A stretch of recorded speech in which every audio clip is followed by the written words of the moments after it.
Silence. It's deafening when you're the only one who can hear it. I was 9 years old when I first lifted my head from my pillow and my ears stayed asleep. I woke up in a panic. I couldn't hear the birds nesting outside my window. I couldn't hear the alarm clock. I couldn't hear myself telling myself it's probably just a dream, because that was the first time I'd experienced being temporarily deaf. The loss of something often taken for granted can be isolating, and isolation is deafening. It's even harder when some days you're working perfectly fine, and others you have to explain that, no, I'm not weirdly staring at your lips. I'm only desperately trying to read what you're saying, but I can't understand you because you don't move your upper lip when you speak, or you'll cover your mouth when you're doing it. It's hard when you lose some of the best moments to solitary isolation. Suddenly you can't hear the lecturer in a lesson, the roaring crowds at Glastonbury, the waves crashing against the beach. Isolation in crowded spaces is the most deafening part of deafness, that and the inconvenience for others. I'm thankfully gifted with the ability to lip read in part, which is really beneficial for me, but sign language, as with all forms of communication, differs greatly from country to country. In these barriers, however, comes solidarity, and in that comes mutual understanding. Pamela Wright is a graduate student in linguistics at California University, Boulder. She's a deaf person, and so knows isolation and fear, as many of those with hard of hearing do. She also recognized these traits in refugees who are caught up in the current climate in the United States. Wright uses her sign language abilities and a translator to help communicate with those who can and can't hear. She's campaigned for access and education and has a master's degree in deaf education to help deaf refugees develop the skills they need to grow and learn. Refugees with disabilities is an often untapped subject, an unheard, but in this comes room for improvement, and with room for improvement comes hope. Wright has been working with Tor, an 18-year-old high school student in Boulder. Tor's not much older than myself, but he's also a refugee from Burma. His father was killed by Burmese soldiers, something he witnessed, and he spent a number of years in a refugee camp, afraid to use sign language through fear of persecution. Upon arrival in the US, he was unknown in this world. He was still wrought with this fear, and so his lack of verbal communication led to him being wrongly branded as mentally deficient. Signing with Tor was a slow and difficult process, but together they persevered. Wright had to learn Burmese sign language first, from him, so it was an educational achievement for them both. After the setbacks and the struggle, the first thing Tor conveyed to her, after his name in basic linguistics, was the abhorrent violence that had taken place in his country, that he'd seen but hadn't been able to hear. From there, his communication developed, and he was able to tell his story. He was heard and listened to for the first time in the United States, and from that, he was set free in his hope for his new life. The refusal to be reduced by deficiencies and the ability to build bridges between communities gives us the perseverance to continue. I know firsthand that there is nothing more relieving than a shared experience, and so reading Pamela Wright's work has led me to question what more I can do to allow the hard of hearing community to understand the hearing community and vice versa, hence this talk. Who, like me, feels left behind because of communication barriers? Who, like me, feels frustrated because of a lack of understanding? As I mentioned before, my deafness is only temporary, so I cannot understand the experience of a fully deaf person, so my understanding comes in part from experience, but also largely from empathy. It seems logical to me that a member of a community is better than an outsider at explaining that community's needs.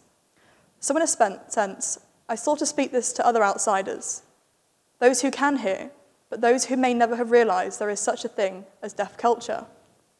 Deaf culture is separate to many other cultures, which are fixed within a race, assigned geographically, as one is born into it without socialization.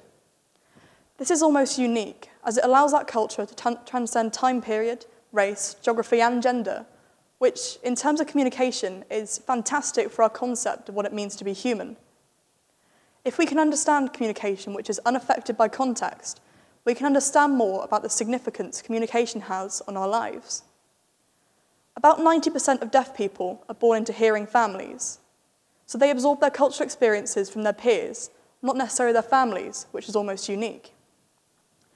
Deaf culture places a great deal of emphasis on physical contact, so hugging is far more common than shaking hands, especially when parting. Deaf goodbyes are usually long and drawn out, and even in passing, not taking the time to chat for a few minutes can be considered quite rude. The deaf community easily becomes a second family for those who are hard of hearing. And British Sign Language isn't simply English with signs added on. It has its own sentence structure, grammar, and it's totally different to other sign languages like American Sign Language or Japanese Sign Language.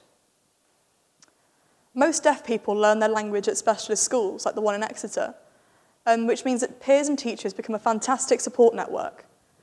But British Sign Language needs to be expanded beyond into the general population to help remove barriers in daily communication, just like Pamela helped taught. It's been really heartening to see recent numbers on courses accredited by the Institute of British Sign Language increasing, and government policy has been changing too.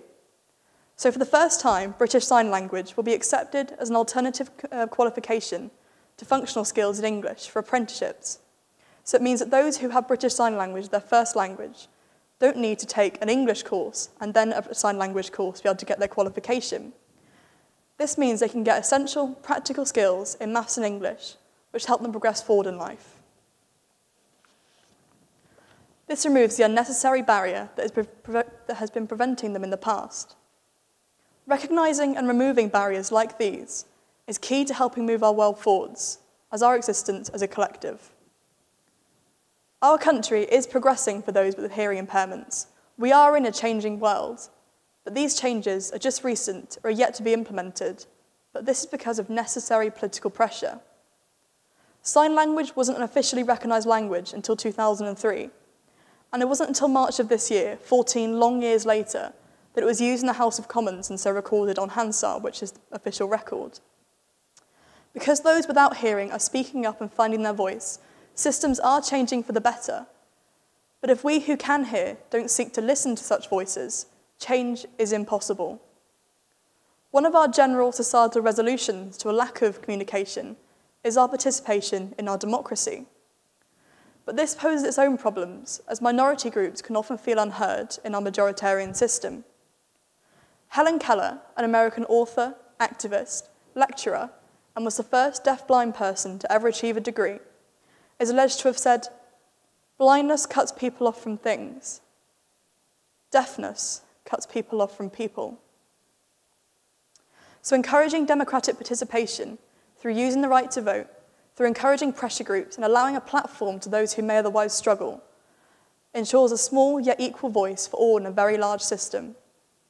Our acknowledgement of barriers and our willingness to elevate the voices of others is of great importance, and we must do what we can to bridge discrepancies between we or others have in daily life, whether that be recognising physical barriers, language and communication barriers, glass ceilings, or similar. This ensures that we can comprehend obstacles that communities different from our own face, whether that be because of ability, race, sex, or otherwise. From this, we can grasp the essence of our changing, organic, diverse world and be conscious of how we successfully coexist together. Solidarity between minority groups gives us hope for better, and education can extend the general remit of our understanding. Making an effort, whether to understand the needs of others or to go the step further and actively seek to learn about their lives, is crucial to progress, because finding a friend in a system so much bigger than yours is the most wonderful thing in the world. Wright and Tor and their work for deaf refugees shows that despite barriers in the current political climate, walls are breakable. That gives me hope, despite often feeling silenced. Wright proved that even the most challenging of language barriers are able to be overcome, and our progress together through empathy is how we are changing the world for the better. Creating opportunities through understanding is how we progress forward. Because ultimately, no one is as deaf as the one not willing to listen. Thank you.